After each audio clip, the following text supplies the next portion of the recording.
Good evening and welcome to Vampire the Masquerade Bloodlines 2. These words I wanted to say for what feels like eternity, and it's finally here. On October 21st, this game is finally releasing, and you will be able to experience it yourself. But before that, let me be a little bit of your guiding hand. Especially if you don't know yet what this game is, if you have questions, if you want to go deeper, see it in a way we've seen Bloodlines 1 together if you've been here on the channel. Full disclaimer for those of you who know me as someone who plays vampire games on YouTube.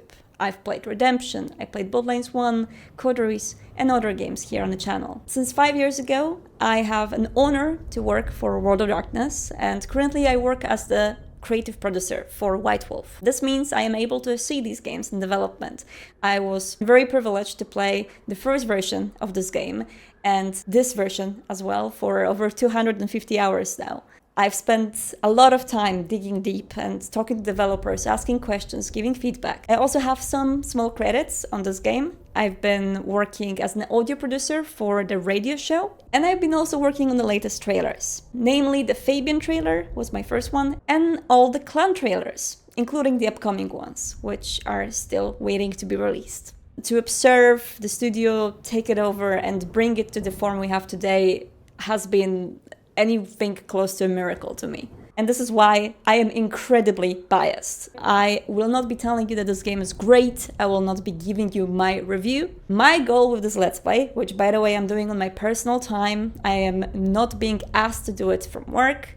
I come back from work, I use my evenings and my personal PC in my personal time to do this. Why? Because I really want to show you what this game truly is. Provide you a deep dive of what lies underneath the surface, and hopefully also entertain you. This episode will cover the beginning of the game up until the first spoiler, which I will not include. For those of you who care about not knowing any answers in the story, just watch this one and then wait for the release. From the second episode on, there will be some spoilers, so just letting you know. But with that lengthy intro, I think it's the final time to jump in. Dive into the Seattle and to the unlife of a Nomad, which is our protagonist. I will be playing this game on hard, just because I've played it a lot already and I think I can handle it. I would be the beast incarnate, and none here would survive my hunger or my rage. A powerful kindred in torpor against my will. An elder of my kind. This may be already a question for a lot of people who played the first game and are jumping to this one, saying that the only choice we have in the very beginning is your base buddy. There's a plenty of them, but they are staggered in time. We'll see some of them later on when we arrive to our haven, and they also happen later on in the game. They come gradually. The game doesn't throw everything at us at once, and we'll be crafting the legend of this character step by step. I am going to pick the guy, I think. I have an idea forming in my head for this character, and I think a guy will fit it. I will tell you more about this idea once we go to the next choices. Queen City, they used to call it. The gateway to Alaska, the city of flowers. That one never took off. The Emerald City, in the 80s, when they were trying to give it a spit shine. Layers upon layers of history, each trying to mask the ones below. But Queen City is not wrong when you dig under the polish. Blue bloods and castles, peasants in the gutter. Same old story with a pretty flag on top. This town's had a queen for a long, long time. When the weight of a crown gets too heavy, people start sharpening axes. But it takes one hell of a push to set them swinging. You need a firebrand, a revolutionary, a despot, a murderer, or maybe just someone with a real big axe to grind. If I were a betting man, I'd say the heads are just starting to roll. And I am a betting man.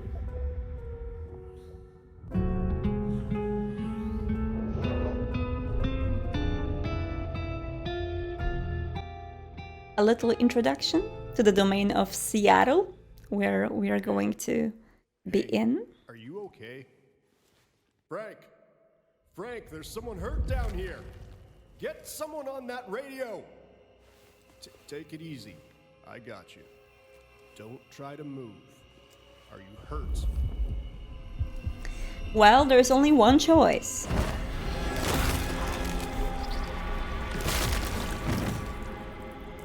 Richie! Shit! Hang on, I'm on my way. What? Where? I think we are in Be hell. found like this. We are dead and we're in hell. I am not strong. Are we truly not strong? We kinda messed up this guy pretty badly. Well, we had no choice. After we woke up, we could not discuss with this poor gentleman. Why is that? It could be because we were in torpor. It could be because we woke up with a lot of hunger. Maybe hunger 5, maybe hunger 4, and he was slightly bleeding from some kind of orifice. We felt the scent of blood and we rushed at him. We were for sure very hungry. We do not know yet. Oh, rats, rats, rats. Well, here's the thing. For those of you, like me, the Bloodlines 1 players, you may feel like this is your snack. The big difference in between Bloodlines 1 and Bloodlines 2, and the root to most differences in between the two games when it comes to the design of how it's made, and something we will refer to a lot during this Let's Play, is who you are playing as when it comes to your age. In Bloodlines 1, you play as a fledgling. In Bloodlines 2, you play as an elder. So, unfortunately, rats cannot be our snack anymore. Someone of this blood potency in the 5th edition cannot survive on the poor little ratties. They will not sustain us. We have to drink blood. Let's check out what's here. Discovered in the derelict apartment building where the Nomad awoke. A paper envelope containing a small wad of cash. There is a handwritten note enclosed which reads, "No paycheck for your friend this week. You tell him. We see him snooping upstairs again and he'll lose something real valuable." The menu is pretty straightforward right now. More things open as we go on. Currently we just have the settings, codex, and the game itself. And in the codex we will find the notes, the journals, the photos. It's sort of our lore inventory, you could say. Let's see what we'll unlock next. And what is that?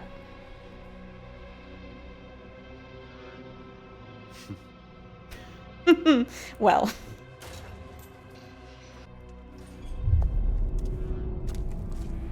Who the fuck? You're going down, asshole! Do not. Standard attack. I love. More evidence. It gets me Be careful. every single time that the Nomad says that we are not strong. Just 5 seconds ago. But let's go for the doors. By the way, I am playing with the controller because I am extremely used to using controller with this game. You can also, of course, play with mouse and keyboard. The reason why I'm so used to the controller is because of the recording for the trailers. I really like the controller triggers that allow me to be very delicate with the movement. That allows me to move the camera with much more control, and it really helps with recording the game. So when I was recording, I always use the controller. Let's get up in here. This is below.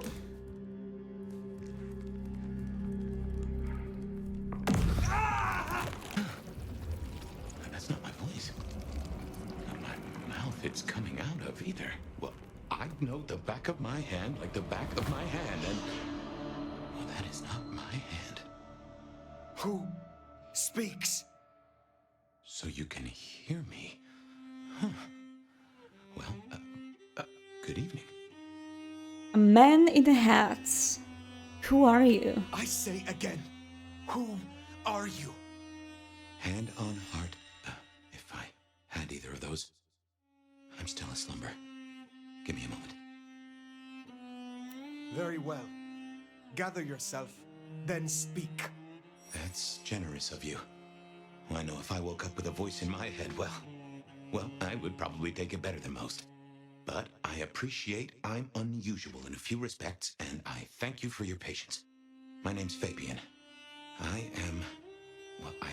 was a vampire, like yourself. A kindred. No, Malkavian by blood.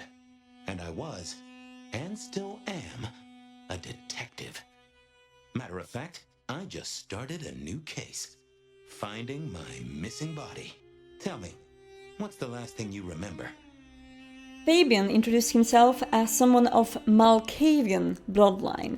Malkavians, those of you who have not played Bloodlines 1, and even those of you who played but have not played the 5th edition of the game, which gives them a little bit of an update. Those who have the visions which they cannot fully interpret. Those who see more but sometimes cannot truly rely these in the words which others will understand. Others may describe them as mad, but Malkavians just see more in a supernatural way. Fabien is of that bloodline, and that's also why he said, well, he would take someone in his head better than most. Because the supernatural vein that he possesses could have made him hear voices, it could have made him see things which aren't there. Not a very reliable narrator, you could say, but let's dig into that deeper. Torpor. I slept, insensible, for years. I know not how many. Enough that I have no recent memories. Torpor, huh? The sleep of the dead asleep. Interesting. I guess we don't have much to go off of. Except you've got a Malkavian and a mark. It's something. Let's try this. You hit me with some questions. Maybe it'll spark an idea. Torpor, the sleep of the dead asleep, the state that vampires can voluntarily or involuntarily get into, which basically puts them in a sleep. We've been in a torpor for hundreds of years apparently, so I wonder what happened there. Do you recognize this mark, child of Malkav? I don't think I do. But if poets and philosophers are to be believed, there's one thing I can tell you. When we want something to belong to us, we mark it. I'd say someone has claimed you. From where I sit, I can understand why. There's power in these old bones. Centuries of strength in these veins. Someone covets you. Question is, who? You say someone covets me. Who dared give me this mark? Seems to me that only someone deeply wounded could mark you like that. But as for who that is, no idea. I know they're careless to let you out without a leash. That is true. How did you get inside my head? Do you truly remember nothing? My memory's a jigsaw right now, and I'm still working on the edges. I know I was on some sort of investigation, but how it got me here, I don't know.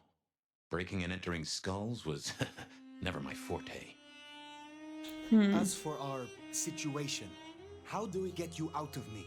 If I were a betting man, which it happens I am, I'd wager this. Finding answers to one of our questions will find us the answers for the others. The child of Malkav, which Malkav is the antediluvian of Clan Malkavian, so the original creator of the clan in the Vampire's Legends. It is normal for our elder vampire to know what a Malkavian is, but it is definitely not normal for any vampire to have another vampire in their head. It could have been induced by a discipline power, so an ability of another vampire to telepathically instill someone into one's head, for example, but when it comes to the actual possessing someone else in one's body, not an often thing. So normal for a Nomad to not have heard it. It might have been more of a thing in the previous editions of the game. It comes to certain things that may happen between the vampires, but in the 5th one, not necessarily a thing unless induced by a discipline. All questions, no answers. Very well. The hunt begins. Let us to it. If I may, I'd recommend we get somewhere safe. I know a place. If you can get us out to the night air, I'll direct you. Supposing we're still in Seattle. Seattle. This is America. Very well. I will find a way outside, then you may guide me. Sounds good. You got a name, by the way? Many. But for now, you can call me Fire. All right. Pleased to meet you, Fire. Find our way out, shall we? Save the worry about marks and other mischief. I do wonder if fire picks a name for a century based on the day sleeps or torpor and waking up next to another poster. And it used to be something much different 100 years ago. And now it is fire, based on the 90s night band. $12, that's a steal to see fire. Doomflower was right there. You could have been called Doom. It would be so cool. Imagine going to the elder of the city and be like, I had many names, but you may call me the Doomflower. I actually love that. Honestly, let's scrap this one. Let's go for Doomflower. Should be a security guy to meet us. Well, where is he then? See through your eyes. I got his number. Frank Luck. This is quite something. What are they talking about? Let me listen. It's cold as balls out here. I got it. Can I destroy them? Someone called the cops. No way out there. I can handle these mortals. Not that I know. They'd be missed, and that'd mean a full-scale hunt. We must not break the Masquerade. Guess we'll have to go in. How's your shoulder?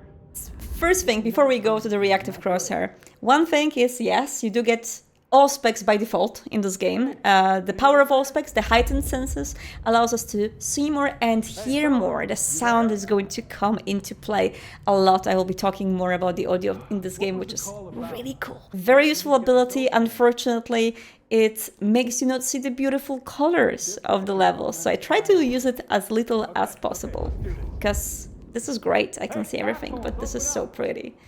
Also, it's a little boy. It's just a baby. And now the reactive crosshair. So that is an interesting little thing, which I was completely not convinced to at the beginning when I saw it first in the build. I was like, why? But like, there's something like getting bigger and smaller in the middle of the screen. It distracts me. After a while of playing, I cannot thank it enough. It's so useful. Get up and out. They get one look at your clothing choice.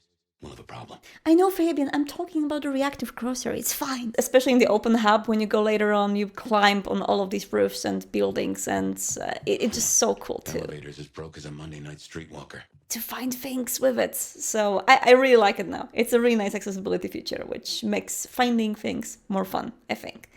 But let's do that. And, ooh, telekinesis. Interesting. Never mind, just go! Let's go! Fastest climbing game that I have ever seen in my life. That was what they called telekinesis, right? Get to the roof, avoiding police. Alright, let's get in here. Ooh. Hello? Who's in here? They're on Don't us. make this night worse. We'll be very quiet about this.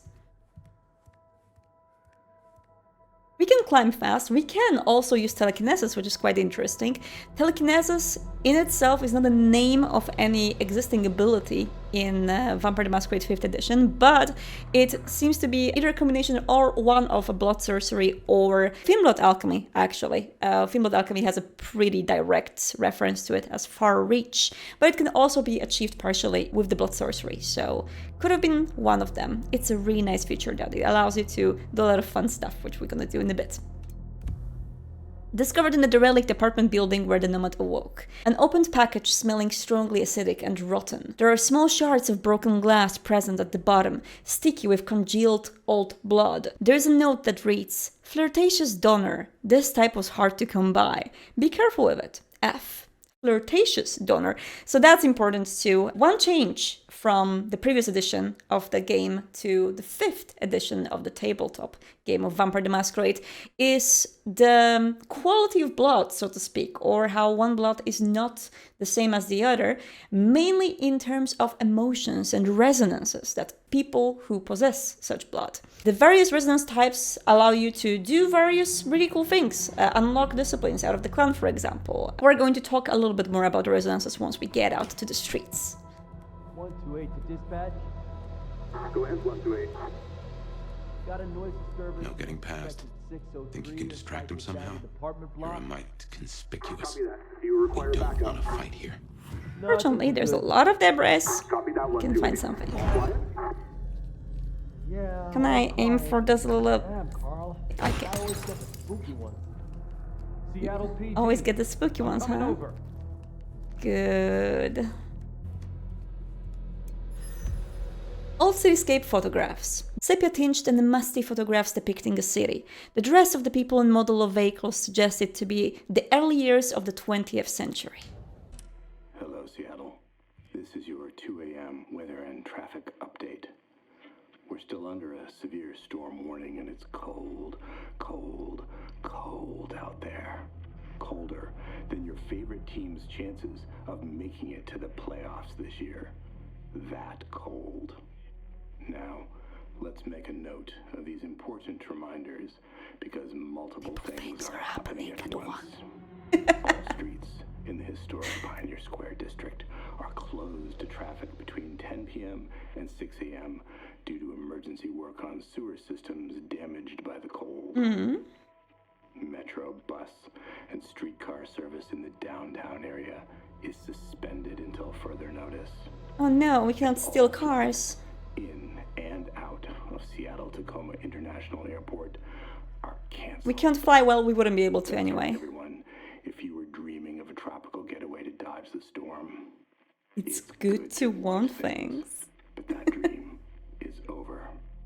So instead, I suggest you curl up with a favorite story and a glass of the good stuff and try to enjoy our winter wonderland while it lasts. You're up to date. Don't let the frost bite. And I'll be back in an hour to tell you another weather story. Well, we learned two things. One, there is an unusual weather going on in Seattle. Two, there is a little bit of an Easter egg featured in this game. For Vampire the Masquerade fans that have watched the actual plays, LA by night and New York by night, you might have recognized his voice. This was, of course, Jason Carl, the master storyteller of Vampire the Masquerade, with a lot of his little Easter egg lines inside of this radio. Multiple things happening at once. It's good to want things are one of his iconic lines, which he used a lot during the role-playing sessions of Vampire, and it was really nice to hear those. Yep. Jehoshaphat H. Christ, you are something else. I happen to be. Thank you, Fabien. Let's check this out. It's chicken. I think it's because of the weight and also because of how much I've played both Bloodlines 1 and Bloodlines 2. I have so many little flashbacks. This place in general really reminds me of the cult location in downtown of LA where you have to fight the zombies. So I'm constantly afraid that there's going to be a zombie coming out from behind the corner. Can I take this one? No. I thought I can. That'd be really nice. You get the report? People. Yeah, looking for a security guy. Watch your step. This floor's no good. Whoa, whoa, whoa, whoa, whoa, whoa. I think he turns. Okay, it's fine. It's fine. Yeah. Everyone loves a scarf, right? Yeah, I mean, I would love a scarf. I agree with you. Scarves are really nice, especially when you live in Sweden and you hate the weather. Do you hear something? Old places creep me the hell out. Creaking, settling. I think it's me. Someone in here, man. Jamie said they heard a bang, like something collapsed. Oh, they're talking about me. Okay. No. All right. The roof rotted out. If you don't mind me asking, how old are you? Older than your country by 150 years. Oh. Huh. Right. Now be quiet. Well, that will leave us in the 1600s. Or is my math bad? I do think so. Discovered in the derelict apartment building where the Nomad awoke. An opened package, dusty with a small coffee stain on the corner. The box looks like it once held a cylindrical object, but is now empty, save for a very small trace of thick red liquid. It smells of mortal blood, mixed with something that the Nomad cannot quite identify. There's a note that reads, "From an angry, unwilling donor, keep low. Asshole sheriff been sniffing around." There's a sheriff in the city. And he's an asshole, apparently. Or she. Angry unwilling donor sounds like choleric resonance, which is something that we might be on the lookout for soon. Smile for the camera, sweetheart. This one goes out to all the fans of slaughtered pigs. It's a ghoul, in case you didn't notice. Gonna bring the PD down on the next. Ghouls are vampires' servants, so to speak. They're basically humans who have fed on vampire blood, and they become addicted to it very quickly, and they need to drink more and more of it. But they do get some advantages after drinking it. They get sometimes even access to the very lowest level discipline powers. They do not age, they get healthier. It's a sweet deal on one end, but it's a very horrible addiction on the other. And this ghoul seems to be, well, not very well.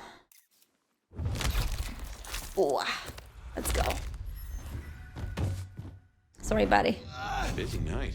Cops, ghouls, detectives, mysterious flying strangers. All we need now is a full-on musical number. Maybe I can put him next to the cops so it doesn't look too suspicious. It maybe looks like they had an altercation together. I was not involved. Some vampire lets immortals sip a little blood and they think the rules don't apply to them anymore. True. Junkies. Yeah, that's the whole thing. But we need to go, Fabien. We need to go.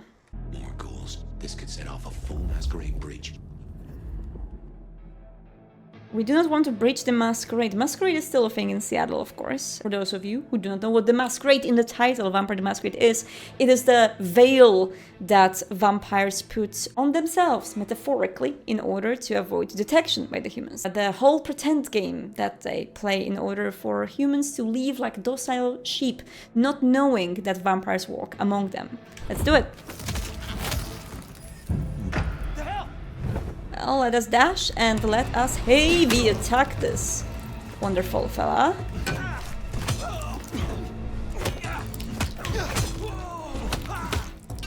And I don't need more blood. I'll do it very quickly. I shall also do the thing where we post them somewhere in order to just make sure that no one knows we have done anything but no! Go on the couch, buddy. You go on the couch and your buddy goes with you. You just had a party. You were doing very well, but then you drank too much, and that's what happens. We all had parties like that at some point in our lives. Well, here's the thing. Get up. Oh, it's a little reference. The armchairs should be a little bit more robust and bigger, I think. But it works. It works. It's the Matrix. Oh, there's something here. It's mending elixir. So, that's an interesting thing. We do have a little belt inventory that you can see on this side of the screen, in which we will be able to gather some of the Finnblood alchemy. So Finnblood alchemy allows for a lot of shenanigans. One of my favorite is, of course, being able to replicate some of the discipline powers. In this game, we'll be able to get fortitude and potence potions, which can help us in the combat, even if we do not possess these disciplines. The big difference, of course, of Fledgling in Bloodlines 1 and Elder in Bloodlines 2 is that we cannot consume blood bags as an Elder. They would not sustain us. They would do nothing to us. But blood alchemy can do a lot of interesting things. In the tabletop, as a full-blood vampire consuming these, we might suffer some issues, but we don't actually suffer them here in the game, fortunately. We can consume the potions, no effect on us, perhaps due to the mark on Fire's hand, which causes some weird things to our body, and we'll cover a little bit more about that later. First of all, there's a book. Discovered in the derelict apartment building where the Nomad awoke from torpor, a strange old book named Mastery of Athenor Corporis. It is well read and has many dog-eared pages. The inscription inside reads, "My friend, I trust this will aid you in your study. You have only just begun to unlock the potential of your abilities. Your mind can be pushed much further, even if your body has reached its limit. I know you wouldn't want to let anyone down. JJ." Athenor Corporis, a distillation method for the Finnbloods in order to process alchemy. There are 3 different distillation methods. You either do something in a pot, in a cauldron, in a kitchen. You either do alchemy inside the body of a human, of a mortal that you capture or that is willing to help you somehow. And the third one, Athenor Corporis, is when you distill alchemy in your own body. You consume materials, you consume the resonant blood, and and you create some special things from your blood. It's quite of a gruesome process at times. I do play a thin blood with Athanor corporis distillation method actually. And for example, in order to get the telekinetic powers, I need to consume grated magnets, just eat them. And my thin blood can actually consume food, so he usually makes himself a toast and he sprinkles it with some magnets and he eats that. He drinks the blood after, then he takes a syringe, gets the blood out into a vial, and he gets vial telekinesis. It's pretty cool. Someone else is in here. I can smell it. Oh, are we? Kill them too. Chill the fuck out. No one else is here.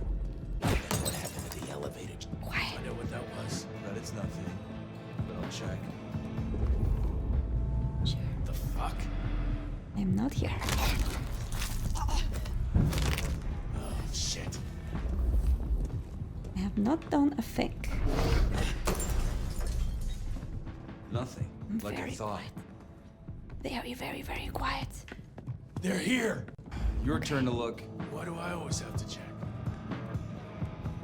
Ooh, it's always there. Please go. Please walk there. Be nice.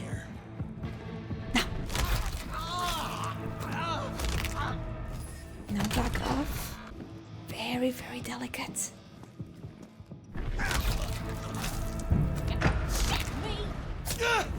Oh, and she has a weapon. But I have telekinesis and my strong attacks, which did fail this time. And we are here. I'll feed from her only to get my health back. Ah. Tough. Mess. Cops will be through here, starting to fill out paperwork. Hey! Let's make ourselves scarce. I'll just put it down to Seattle being Seattle. Of course, but first we need to place the button. No. God damn it. You again. We need to place the bodies in the proper positions in order for no one to know that we have been here. It's very, very crucial. It is actually not. You don't have to do it. I just always do that because it's fun. There's been another body here. There you are, my bud. You go here. There's a desk for you. Perfect. Oh, there's a friend. Oh shit, there's multiple of you. Can you sit on the desk? Can you just sit That's just exam session. You know, if you ever studied, you know how that is. I do believe there's something here in this room. Ah, yeah, there you go. Potence elixir. As I said, it is one of the disciplines in the vial that our dear Fiendbloods have given us. But now, the vents. There is no Vampire the Masquerade game. Okay, Redemption did not have vents as far as I remember, but Bloodlines. There's no Bloodlines game without the vents. That cannot happen. An empty package. It smells fetid and earthy, like mold. There's no other trace of what it might have contained. There's a note that reads, "Get this to D before sunrise. He has your money. P." Okay, sure. Why not? Why not? Why not? Let us get out of there. Welcome to Seattle. Come on, the haven's not far. What year is this? The year 2024. When did you... I have been asleep for 100 years. 100 years in torpor. Now there's a thing. The world has changed. Well then, welcome to the 21st century.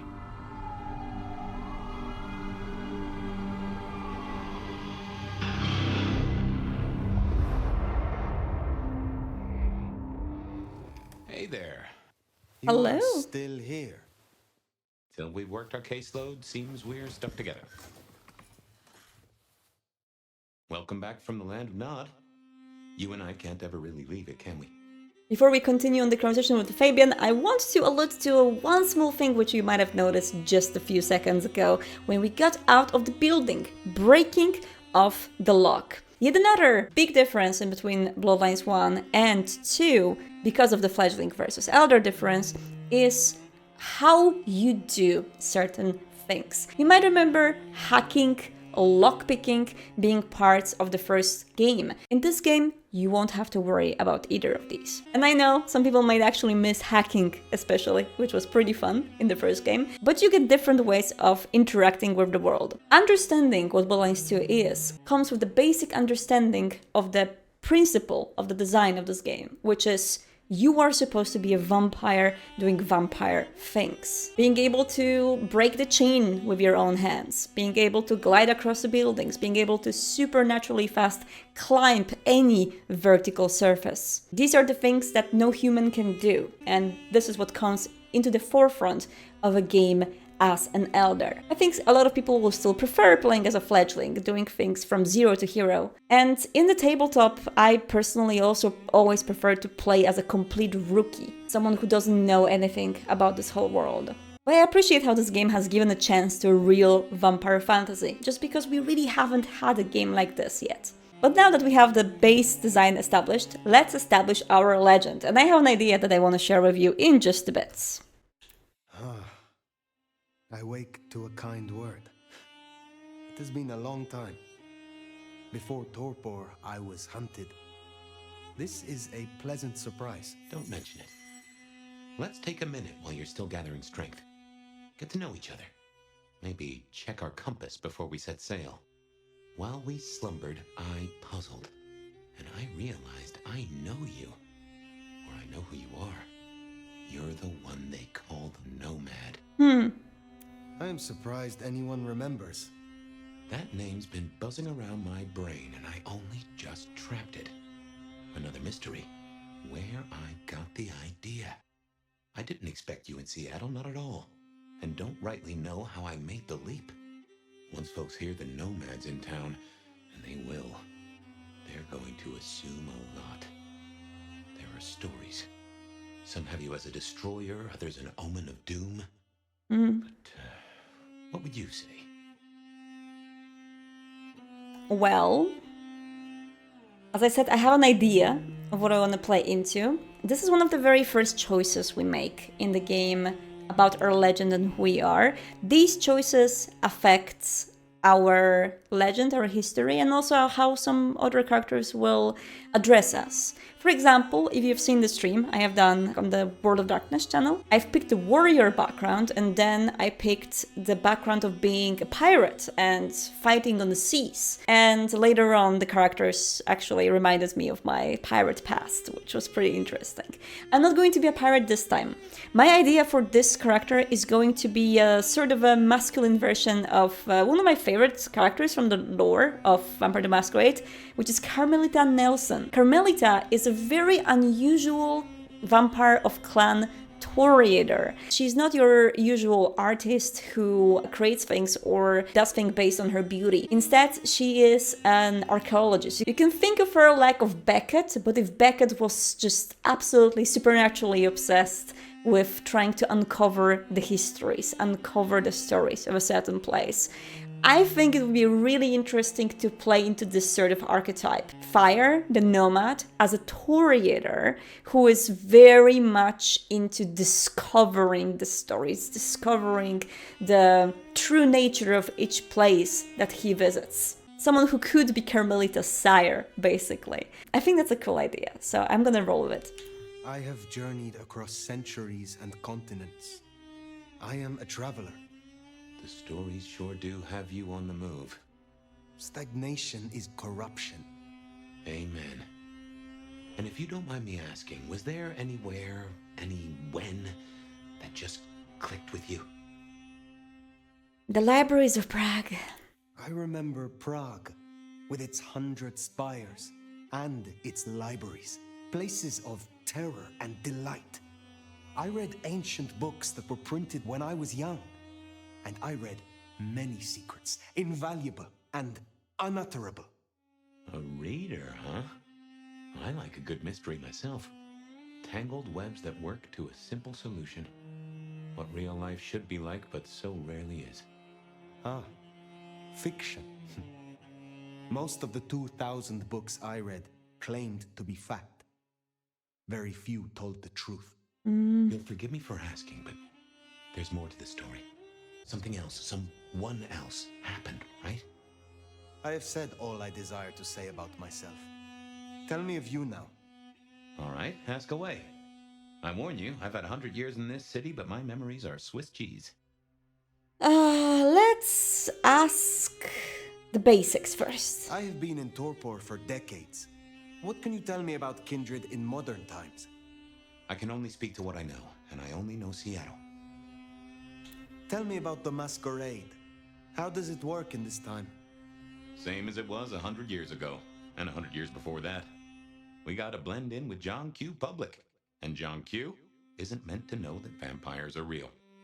Let me be clear, Seattle's court is serious about the Masquerade. You attract mortal attention, they'll put you down like a horse with a broken leg. As it should be. What do mortals know of us? Have they learned anything over the last 100 years? No, the babes are still asleep for the most part. Good. Do they still think we cower before garlic, crucifixes, and holy water? Oh, they think a lot more than that now. Young adult literature has revolutionized our image. It can be no worse than Stoker. Oh, it can. That depends on your perspective. Some of the old guard really don't like the idea of the glitterati, but times change. Seattle. Tell me of the kindred society here. How have we organized in Seattle? Well, same as you'd have known anywhere else way back when. The Camarilla are the hotshots. Seattle's still got a court, and it's still led by a prince. They make sure we maintain the Masquerade. Same as it was then. Yep.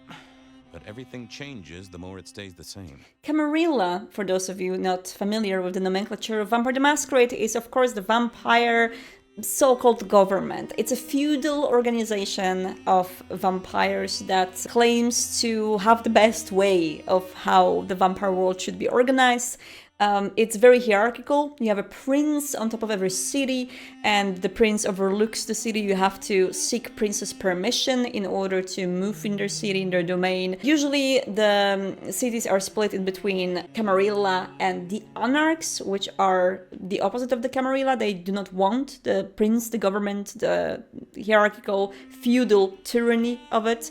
They claim to have their own way, but they both do maintain the Masquerade. Then you, of course, also have Sabbat, which is way less prominent in the 5th edition as it was previously, mainly because how easy it is for vampires to die these days. You have cameras, drones, live streaming from every mobile phone that everyone carries around them.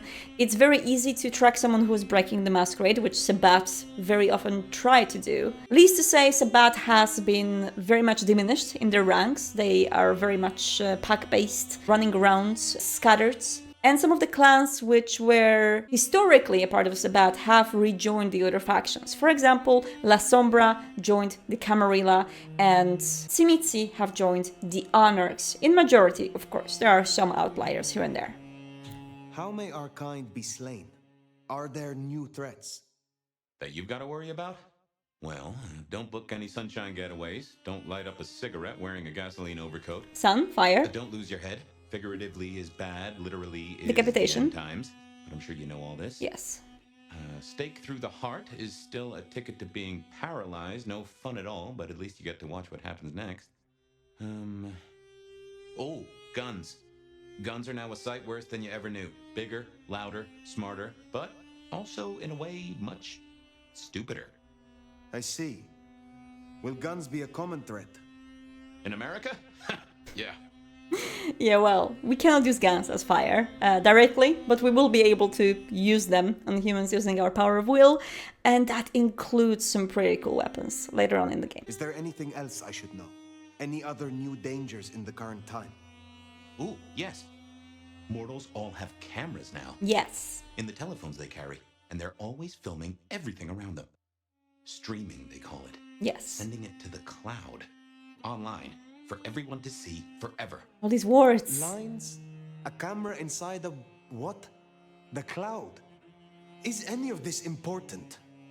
I've got theories about these clouds. But just know, if mortals are around, blend in or we all die. I would know more about you. Sire. Who was your sire? The one who chowed down on me 100 years back? Gideon, his name was. He was a peach. I liked him. His maker. Where is he now? I don't know. My best guess is he's gone to ground or dust. What about this haven? Tell me about your haven. Oh, this place is not mine. Owned by a fella by the name of Dale. But it's empty now, I know. Though I don't know how I know it. I can't say he was a friend, but I've always found charm in clutter.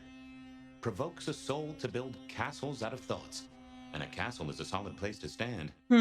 When we first spoke, you had little recent memory. Do you remember anything more? One thing. Alcohol. On the air, on the floor, in glasses and bottles.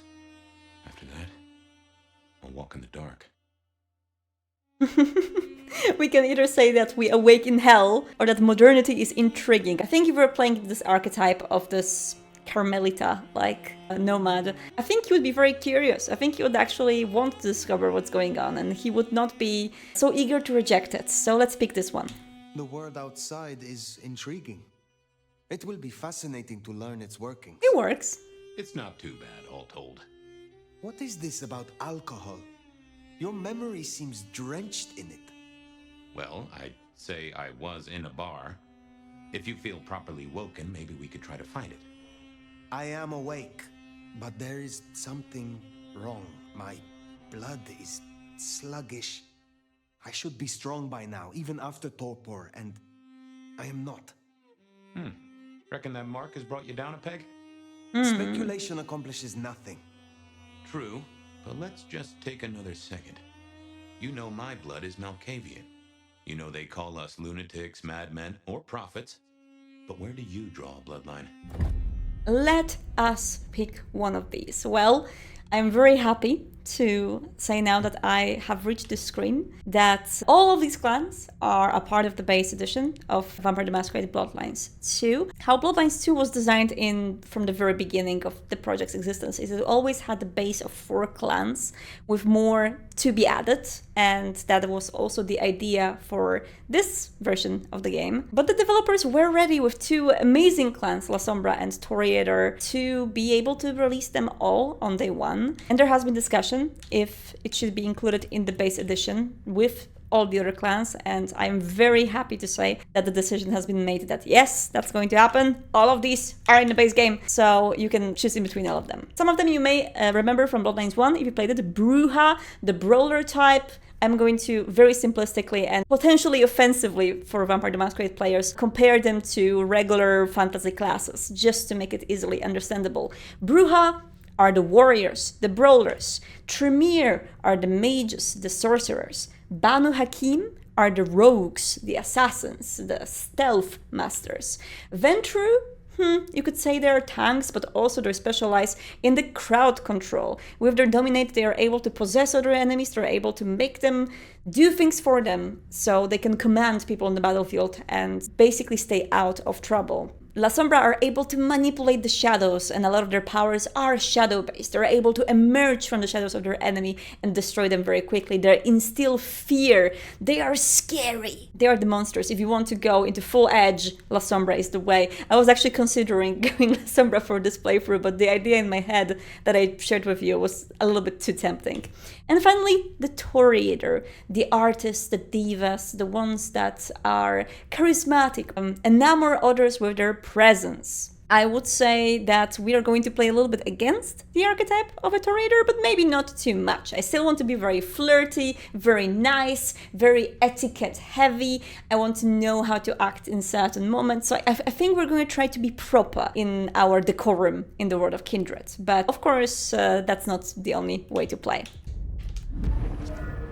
Toreador? That does surprise me. You are different from our homegrown artistes. Patience is a closed book, and Isabella, she's a powerful experience. All right. What a pretty haven it is.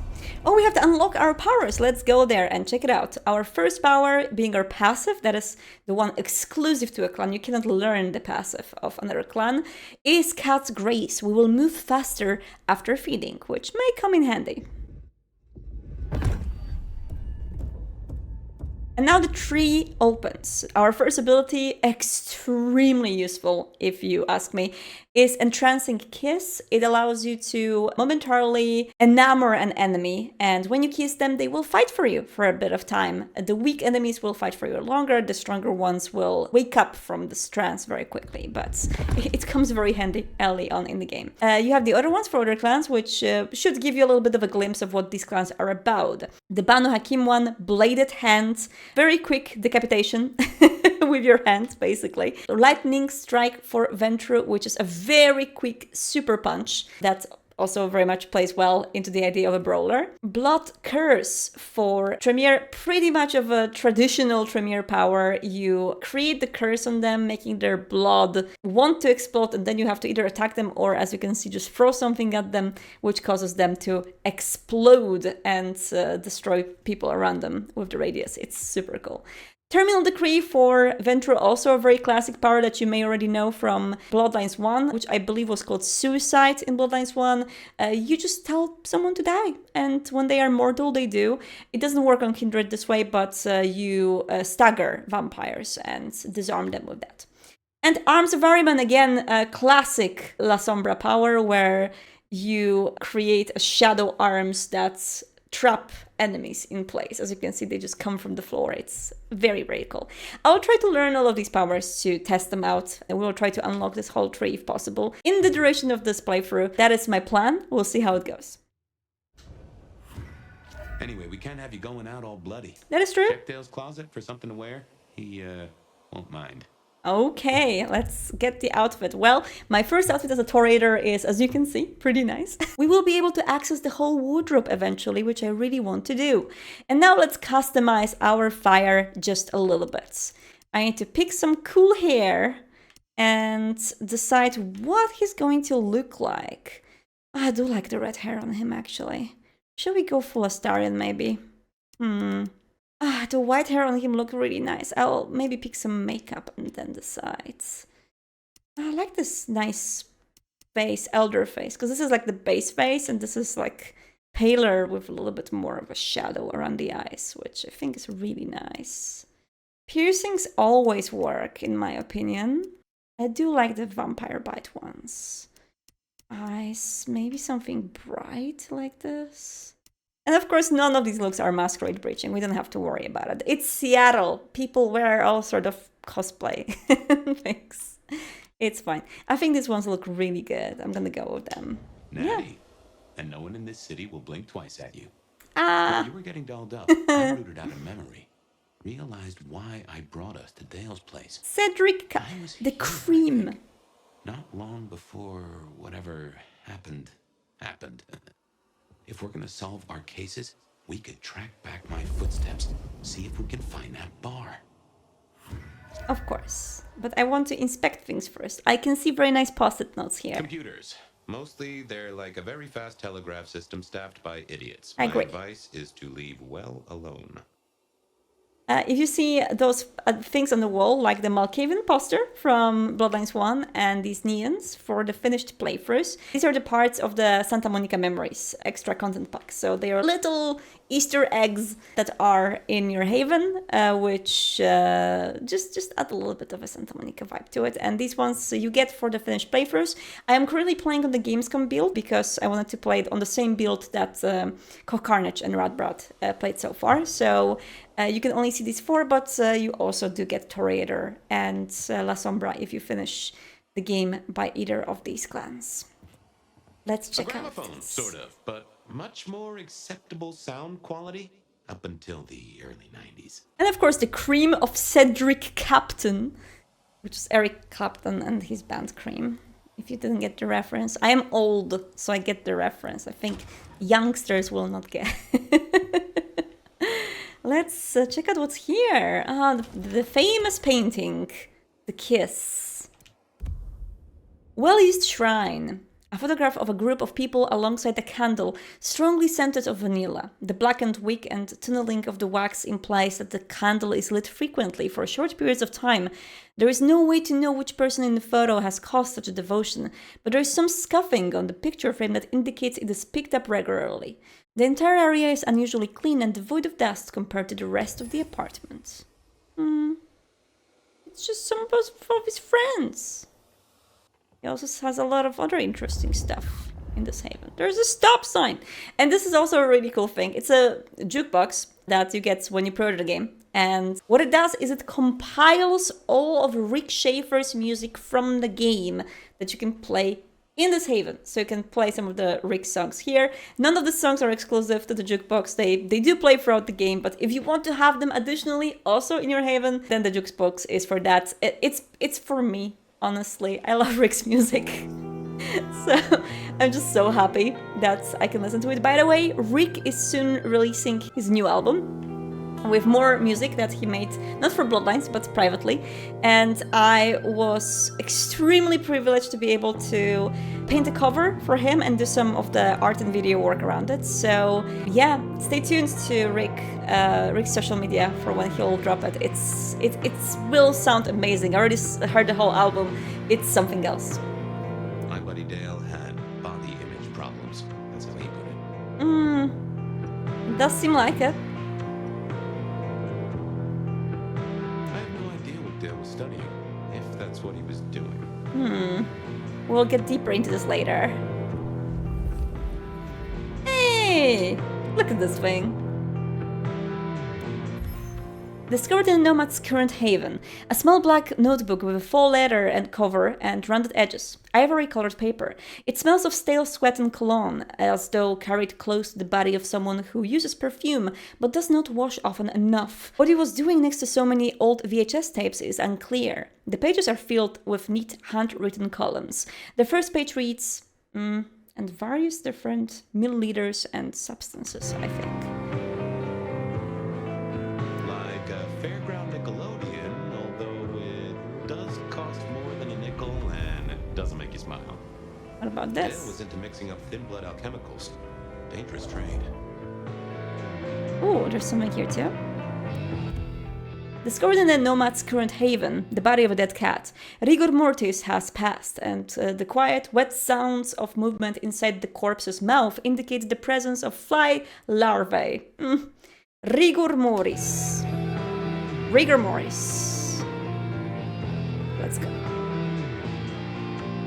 And the song is so good. The song is so good, I put it in premiere trailer, of course. I had to. My body's fragrant, but I reckon your keen senses could get a sniff of it. You seem to be very fragrant. And I can hear some familiar voice in there. But first of all, I want to go up there, because I remember there's a little potion in here. Hello, it's a blood elixir.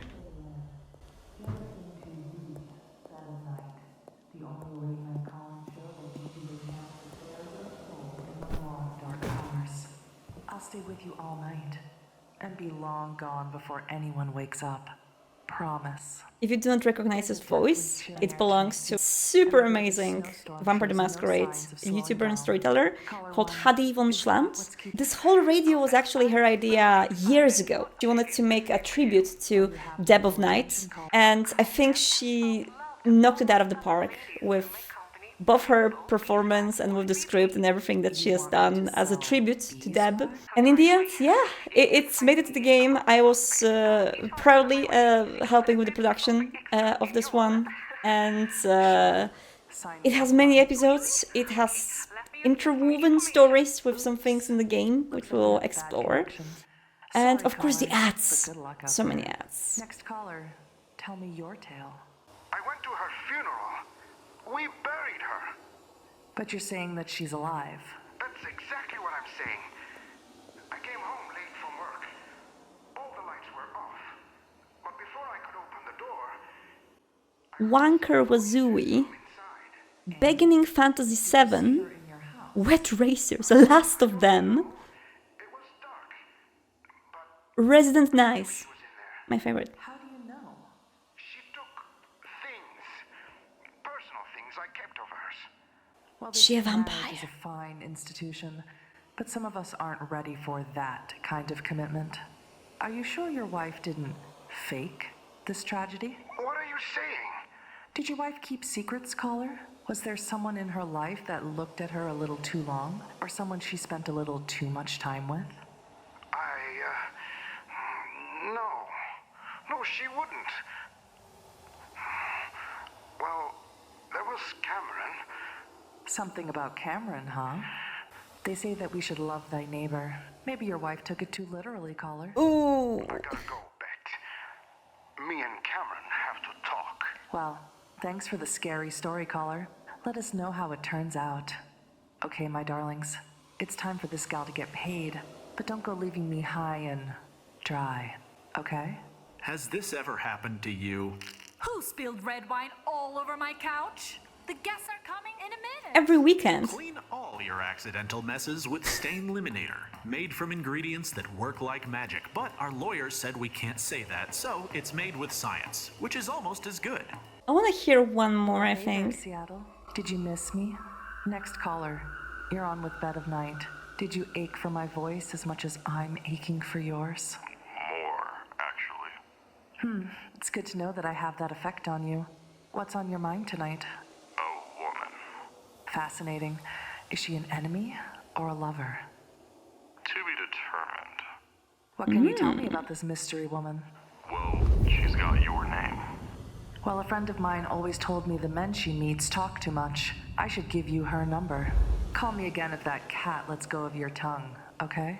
It looks like someone has been trying to get through for a while. I will let you listen to the rest of it on your own. Even in Seattle, people will notice if you do something, you know, weird. Like leaping a building in a single bound.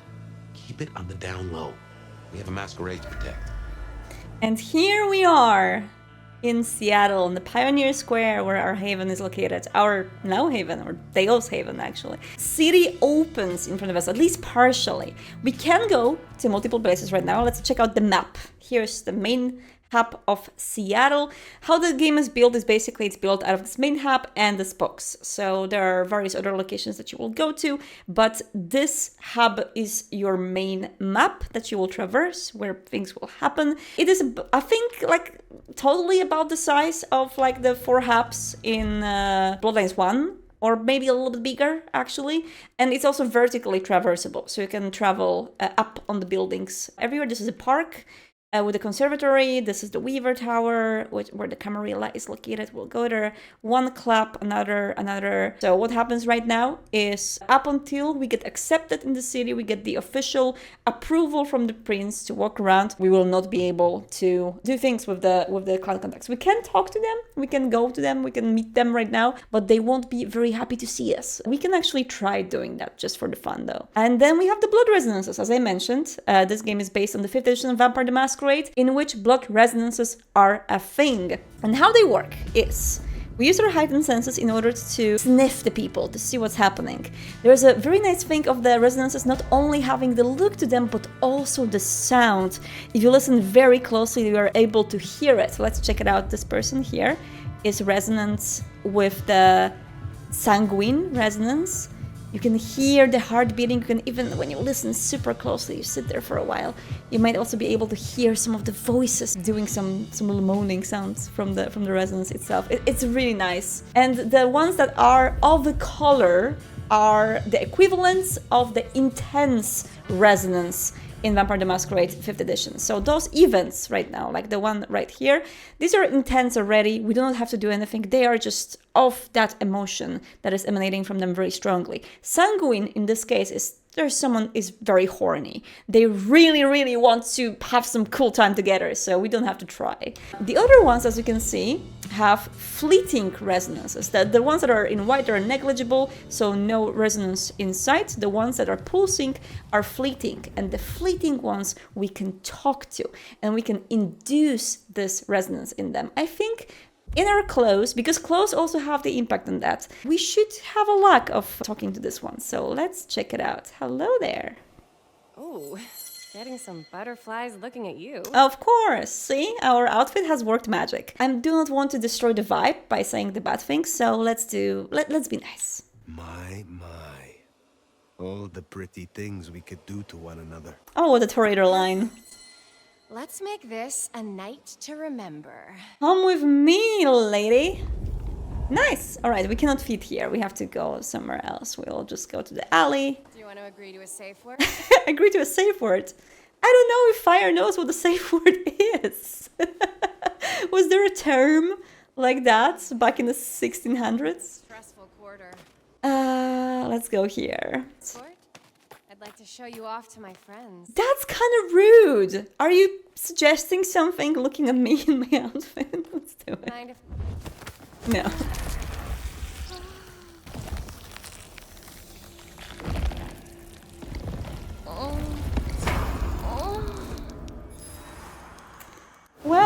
worked out, and I do get the sanguine points from her. Let's try someone else though, because with that fleeting resonance, there's an interesting thing having the outfit I have right now on me.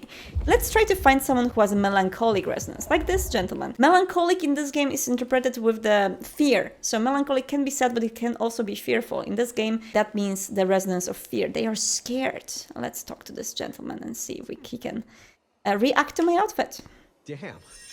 A minute ago, I was about to have a panic attack, and now I'm looking at an angel. See, unfortunately, this has nullified his resonance. He was fearful just before, but because he looked at me dressed in my nice clothing and I'm just nice looking and I give a good vibe, he has reacted in a way that made his resonance go away. Not something that unfortunately we want as a vampire who is hunting for the better blood, but that's why we have to unlock more outfits. We have to look different. We have to play into our strengths. So we will be doing so. Now you may be asking, what about the humanity system in this game? How does it exactly work? Well, definitely differently from Vampire the Masquerade Bloodlines 1, which was based on the previous editions of the game where humanity system worked differently. You do not have to worry about your humanity here when it comes to how you act towards the mortals and in general what kind of bad deeds you do. Why? Because in Vampire the Masquerade 5th edition you get conviction system more or less, which means that for every vampire the lines blur somewhere else. The humanity is anchored in a different way. Some vampires can do completely horrible things from a regular morality perspective, as long as they can justify it based on their convictions. So in this game, say you destroy a mortal, you kill a police officer, you do something bad to some kind of an NPC, it doesn't actually cause you any stain, which makes cause you to drop your humanity because of your potential convictions. I can imagine there can be something along the lines of none can enslave me or anything to break free, which gives us a little bit of a pass on doing a lot of shenanigans during these few nights. But what was the most interesting part for me in Bloodlines 1 humanity system is how lowering it costs different dialogues and different interactions with people around you. And in this game, we do have something like that. It was covered a little bit more in detail in the Dialogue Dev Diary if you want to read into it on the Bloodlines 2 website, but I can tell you that in my own words, and after I talked to Alex Skidmore, the narrative designer of this game, who told me all about it. You have 3 main archetypes in dialogues that you can play into. And that's, of course, on top of your clan, on top of your history, on top of who you are from your past, the choices you've made. One is the archetype of the empath. You're empathetic, you're nice, you're kind, you're trying your best. The second one is the archetype of a bully. You are not nice, you are aggressive, you want your own way. People are just a means to you to get to your own goals. The third one, sage. You are a smartass. You approach things with reason. You try to be smart about things. You try to debate things. You try to find the truth about everything. Oh, that's a nice location. Let's enter it. And as you pick various dialogue options, you basically put your balls in one of these 3 baskets. If one basket tops another and has way more balls in it, way more choices in it than the others, the game understands that you're a certain type of a character. If you are an empath and you suddenly say something very bully type, so something very aggressive, very I want things my way, characters may be taken aback, like that doesn't sound like you. You are acting out of your character. Also, while approaching mortals, you may get some lines and you may be able to talk to them in a way that your archetype commands. For example, in the Tremere trailer, there's a line which I had when one of the mortals say to you, "You sound like an intellectual, aren't you?" And that was, of course, because I played into the sage archetype and I got an option to be able to insult the intellect of one of the mortals. You can change these throughout the game, but this happens naturally. If you, for example, start acting like a bully at the beginning, but then you go deeper into the empathetic mode, you eventually do become more of an empath and people understand that. So it's gradual. It depends on how you play. It's very natural in a sense, which I like. And it kind of feels a bit like the humanity dialogues in the first game, in which the empath ones, you just feel more like higher humanity and the bully, you definitely feel like more of a low humanity archetype. So that's just a little behind the scenes of one of the many variables that go deeper into who you are as a character. You do not have them like listed anywhere as a character sheet. It all goes into the underlying system of how this game is built, which I think is fascinating, and I hope that these little tidbits will give you a little bit more info of how this game is made. But there's a character in here that I really want to talk to. Good evening. I believe a proper introduction is in order, but not with me, with the hierarch. One does not walk into a new house without greeting one's host. I would have said you should stand before Campbell, but tonight I'd suggest Lou Graham. Will you not speak to me before that? You need her permission. It is you who needs her permission, dear.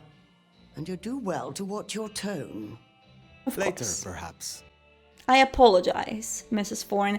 Well, we cannot talk to her just yet. You might have recognized her if you watched the clan trailer so far. But that is one of the traditions of the Camarilla. We have to introduce ourselves to the leader of the domain before we are allowed to truly act on our own volition in the domain and do things in the domain. So that is why we need to talk to the prince, perhaps, or as she mentioned, Lou. Who is not a prince, and that is an interesting twist in the politics of the city. Let's see how my beautiful outfit is going to work with the choleric gentleman, who seems to be very angry. You think your pretty face makes you better than me or something? Well, I want to provoke you. I would leave you in ecstatic agony. You're so Toriator! When I'm done with you. I have never had these lines as a different clan.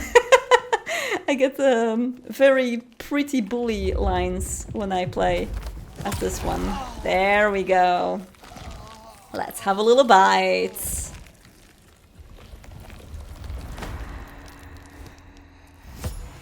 Beautiful. And then we also walk a little bit faster because of being a Toriator. Interesting that this small celerity thing is not actually breaking the Masquerade. We can walk like that on the streets and people will not know. We just have a little prance in our step. But as for now, we shall follow Fabien's scent to one of these places here in particular and meet one of the first NPCs who might be giving us a small first spoiler, and that is why I will be ending this episode right now. I hope this was a nice little introduction, a pretty long introduction actually, into the world of Bloodlines 2. I will be doing more of these again, probably not in a timely, weekly manner. I will do my best to do as often as I can, but these will take some time. So be gentle with me, be patient with me, and I hope we will go on a wonderful journey together. And I very much wish that a lot of you, maybe not all, but all of you will enjoy this game yourself. I'll see you in the next one, but in the meantime, do not get lost in the night. Good night.